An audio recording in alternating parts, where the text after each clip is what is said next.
If you want your athleticism back, we're going to build 3 qualities first: acceleration, reactive power, and lateral quickness.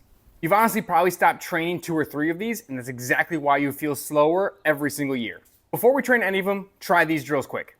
Most people think that speed starts with sprinting. It doesn't. It starts with position, it starts with force, it starts with learning how to push again.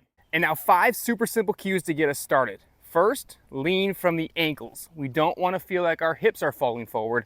We want to feel like we're falling through our ankles. Second, we want to make sure our feet are moving quickly. So as we're falling through our ankles, we're driving up and stepping down and back as quick as we can while the other leg cycles up. So we're looking for that really quick transition from falling to up and moving as quick as we can. 3, we're looking to be on the balls of our feet. We do not want to be running through our heels. That's how you pull a hamstring. Make sure we're striking down and back and through that heel. Then we want to make sure our hips are tall, our eyes are forward. So as we're falling and we stay rolling through that acceleration, our hips stay up, we're not getting too low, and we're able to keep our eyes pointed forward. Lastly, we have to make sure our arms are moving just as fast.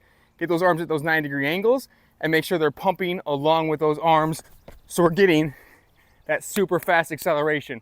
If you focus on those 5 points initially, that gets us started into building those accelerations the right way. When it comes to progressions, let's keep it simple. You start with wall drives. That teaches you how to lean into those ankles, keep the hips high and get that body position, and then go right into your falling starts. We want to keep everything small. 10-yard accelerations, 15-yard accelerations.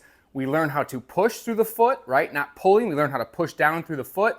And the small distance keeps our body safe while we increase that force output. All right, next up is our reactive power. Now, this is your body's ability to absorb force and then redirect it. This is typically the one that a lot of people don't train enough because they're getting older. They just neglect it. But this is where you can build up the most success quickly because you work on your landings, you teach your body to absorb force, you build bone density, and then from there, we're able to express it in power as we get better at training it.